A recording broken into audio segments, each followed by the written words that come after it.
The glowing blue dust, the Goiânia disaster. Imagine finding a piece of metal in an abandoned building. It's shiny. It's heavy. And in the dark, it glows a soft, hypnotic blue. You'd probably think it was magic. Or treasure. Maybe even something from another world. That's exactly what two scrap collectors thought in September 1987 in a mid-sized Brazilian city called Goiânia. They had no idea that the glowing blue powder they were about to carry home, share with their families, and rub on their skin like glitter was one of the most dangerous substances on Earth. Within weeks, 4 people would be dead. Hundreds more would be contaminated. An entire city would descend into panic. And the world would witness one of the worst radiological disasters in history, not caused by a nuclear bomb, not caused by a reactor meltdown, but by a single piece of forgotten medical equipment left behind in an empty hospital. This is the story of the Goiânia accident. Stay with me, because by the end of this video, you'll understand exactly how a chain of small, human decisions turned an ordinary Brazilian neighborhood into a radioactive nightmare. Part 1. The Abandoned Clinic. To understand how this disaster happened, we have to go back a little further, to a private radiotherapy clinic in Goiânia called the Instituto Goiano de Radioterapia. Like many cancer treatment centers of that era, the clinic used a piece of equipment called the teletherapy unit, a machine that used a radioactive source to aim high-energy radiation at tumors, destroying cancerous cells without invasive surgery. The specific radioactive material inside this machine was cesium-137, contained within a thick capsule surrounded by heavy shielding. Cesium-137 is a byproduct of nuclear fission. It's used in medicine, industry, and research because it emits a steady, reliable stream of gamma radiation. Properly shielded, it's an incredibly useful tool that has saved countless lives in cancer treatment. Unshielded, exposed, and in the wrong hands, it becomes a silent killer. In 1985, the clinic closed following a legal dispute between its owners. The building was left vacant, but the teletherapy machine, containing roughly 93 grams of cesium chloride, an amount considered highly radioactive, was left behind, still bolted into its treatment room. Brazilian nuclear regulators were reportedly informed the clinic intended to remove the source, but the process dragged out through ownership disputes, legal battles, and general bureaucratic paralysis. For nearly 2 years, the machine sat there, untouched, unmonitored, slowly becoming a ticking time bomb hiding in plain sight in a half-abandoned building in a residential part of the city. Here's something worth sitting with for a moment. Question for you: if you saw a no-entry sign on an old, abandoned building near your home, would you actually stay away, or would curiosity get the better of you? Type your honest answer in the comments, because what happened next in Goiânia depended entirely on that very human impulse. Part 2, 2 men, 1 machine. On September 13, 1987, 2 men entered the deserted clinic looking for scrap metal to sell. Their names were Roberto dos Santos Alves and Wagner Mota Pereira. They weren't nuclear scientists. They weren't criminals in any dramatic sense. They were simply poor men trying to make a small amount of money in a tough economy, doing what scavengers in cities all over the world do every single day, searching abandoned buildings for anything of value. Inside, they found the teletherapy unit. To them, it looked like industrial equipment worth dismantling and selling for parts. Using tools they had on hand, they partially disassembled the machine and hauled a section of it, including the radioactive source capsule, back to Alves's home in a wheelbarrow. That night, and over the following days, the 2 men worked at breaking the device apart further, trying to remove pieces of metal they could sell to junkyards. In the process, they punctured the capsule containing the cesium-137. This was the critical, irreversible moment. Once that capsule was breached, the radioactive cesium chloride powder inside was exposed to open air. Both men began to feel sick almost immediately, nausea, vomiting, diarrhea, and in Alves's case, a burn-like injury on his hand from handling the source directly. Neither of them connected these symptoms to the mysterious metal object. Radiation sickness doesn't announce itself. There's no loud noise, no visible danger, no obvious signal that anything is wrong. It simply attacks the body silently, cell by cell, from the inside. They sold the dismantled device, including the ruptured source capsule, to a local scrapyard on September 18th, Part 3, A Glow Like Magic. The scrapyard was owned by a man named Dever Alves Ferreira. When he examined the broken device in his junkyard, he noticed something remarkable. In the dark, a portion of the material inside emitted a soft, ethereal blue glow. Dever had no scientific training that would have warned him what this substance actually was. To him, and to his family and friends, it seemed almost magical, beautiful, unusual, and completely fascinating. He brought the glowing capsule into his home. Over the following days, he invited relatives and neighbors to come see it. People touched the powder. They rubbed it on their skin, thinking it might be some kind of exotic paint or gemstone dust. One woman, Dever's brother's wife, Maria Gabriela Ferreira, applied it to her body like glitter and even ate a sandwich with contaminated hands. A young girl named Leda das Neves Ferreira, Dever's niece, only 6 years old, ate a sandwich with radioactive dust on her fingers as well, and reportedly rubbed some of the glowing powder onto her skin and even her belly, fascinated by the way it shimmered in the dark. Think about that for a second. An entire extended family gathered together, marveling at something beautiful and strange, completely unaware that every minute spent near it was flooding their bodies with dangerous ionizing radiation. There were no sirens, no warning labels, no instinctive sense of danger. Just wonder, curiosity, and the simple joy of showing off something new to people you love. Dever even sold pieces of the source material to a second scrapyard, spreading the contamination even further across the city, to more families, more workers, more innocent people who had no idea what they were dealing with. Second question for you. Radiation is invisible, odorless, and silent. Nothing about it triggers our natural danger instincts the way fire or a wild animal would. Do you think humans are fundamentally unequipped to protect ourselves from threats we can't sense with our own bodies? Let me know what you think, because this exact vulnerability is what allowed the Goiânia disaster to spiral out of control for almost 2 full weeks before anyone realized what was happening.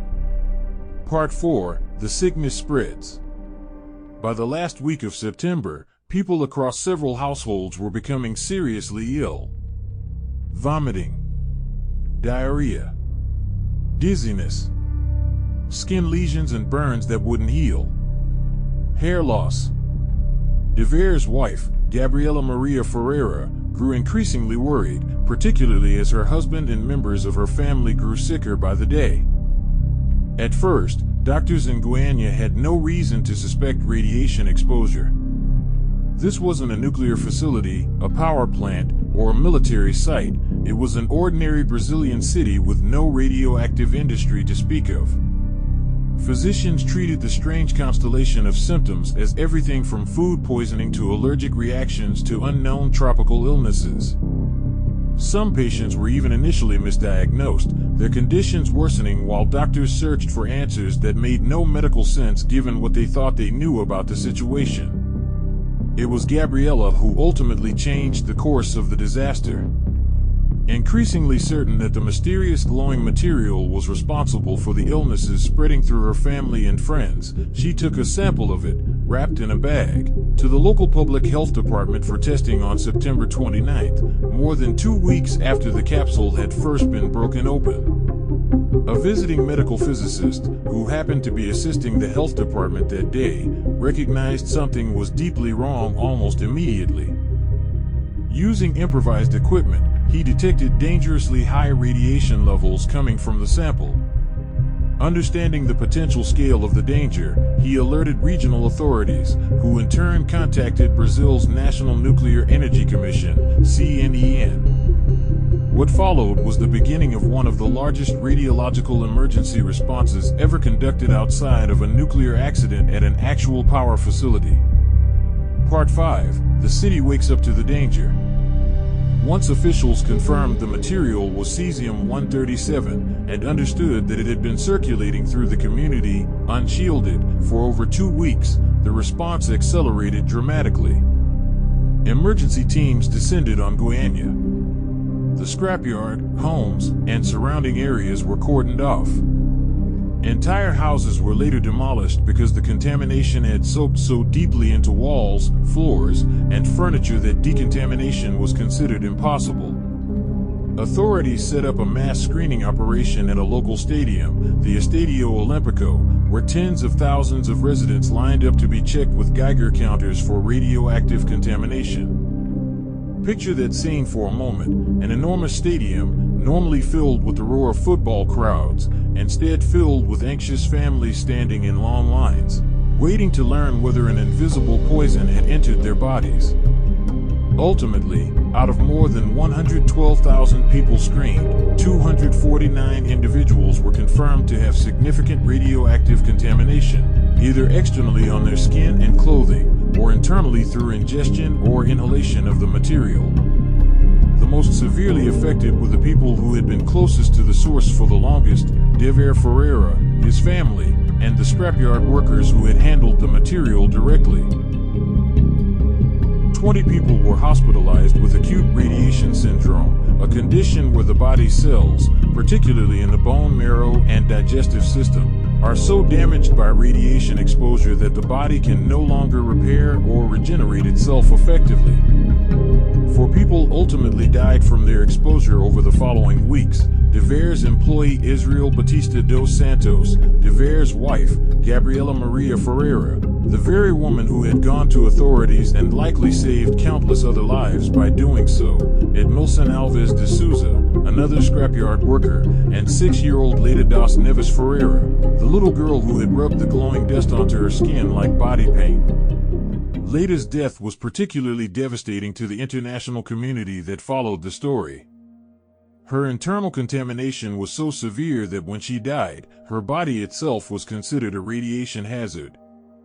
She was ultimately buried in a specially sealed, lead-lined concrete coffin, out of fear that her remains would continue to pose danger to others for years to come. In a heartbreaking final chapter, local residents initially protested her burial at the public cemetery, terrified that radiation would somehow spread from the grave itself. Part 6: A City Under Siege. Beyond the direct medical toll, the psychological and social impact on Goiânia was massive. As news of the accident spread across Brazil and then around the world, an intense stigma attached itself to anyone or anything associated with the city. People from Goiânia reported being turned away from hotels, refused service at businesses, and shunned by acquaintances in other parts of Brazil simply because they came from the affected city. Agricultural products from the Goiás region were rejected by buyers who feared contamination, even though the radiation had been confined to a specific, contained area of the city itself. License plates from Goiânia reportedly drew suspicious stares in other cities. The fear, in many ways, spread faster and further than the radiation itself ever had. This is a pattern we see again and again throughout history whenever the public confronts invisible threats they don't fully understand, whether it's radiation, a new disease, or any other danger that can't be seen or smelled. Fear fills the vacuum left by uncertainty, and that fear often causes harm that ripples out far beyond the original incident. Third question for you: do you think this kind of stigma and fear-driven discrimination against an entire city and its people was an overreaction born from ignorance, or a natural, understandable human response to an invisible threat that officials themselves struggled to fully explain at the time? I'd genuinely like to hear different perspectives on this in the comments below.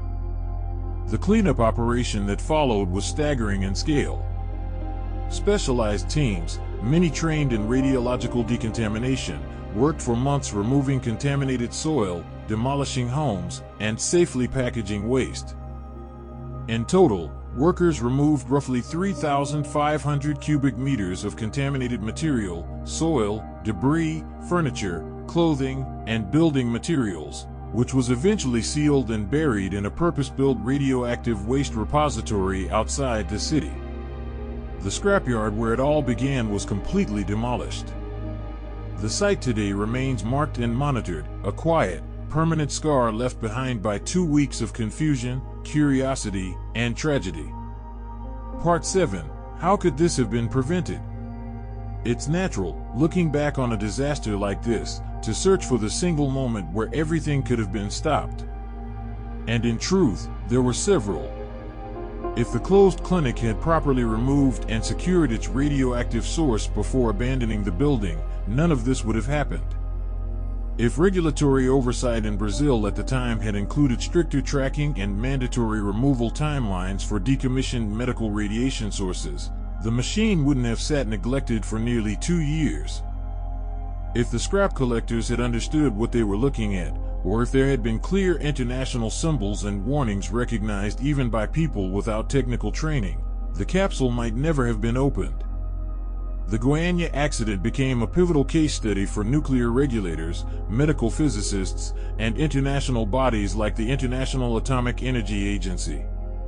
It exposed critical gaps in how radioactive sources are tracked once they leave regulated facilities, what experts now call orphan sources, meaning radioactive material that has fallen outside of institutional control and safety oversight. In the years following the disaster, countries around the world strengthened regulations around the transportation, decommissioning, and secure storage of radioactive medical equipment. International efforts to recover and secure orphan radioactive sources accelerated significantly, precisely because Goiânia demonstrated, in the most tragic way possible, exactly what could happen when a powerful radioactive source ends up in a place it was never supposed to be, sitting quietly, waiting for someone innocent to stumble upon it. The scientific data collected from the victims of Goiânia also became an important, if grim, contribution to the world's understanding of radiation exposure, contamination patterns, and treatment protocols for acute radiation syndrome, informing emergency preparedness plans that are still referenced by radiological safety experts today. Closing. What strikes me most about the Goiânia disaster isn't really about radiation physics or nuclear regulation, even though those elements are obviously central to the story. It's about how ordinary human curiosity, poverty, bureaucratic neglect, and a complete absence of information collided to create a catastrophe that could have been prevented at almost any single point along the way. 2 scrap collectors looking to make a small living. A family fascinated by something beautiful and strange. A community with no reason to suspect the danger hiding in an abandoned building down the street. None of them were reckless. None of them were careless in any way we would normally judge harshly. They simply didn't have the information they needed to protect themselves from something they couldn't see, smell, or feel until it was already far too late. Goiânia stands today as one of the starkest reminders in modern history of why safety systems, oversight, and public education around invisible dangers matter so deeply. It's a story about a glowing blue light that looked like magic and turned out to be one of the deadliest substances 2 ordinary families ever encountered. If you found this story as haunting as I do, let me know down in the comments, and don't forget to subscribe for more deep dives into the disasters history tried to forget. Thanks for watching.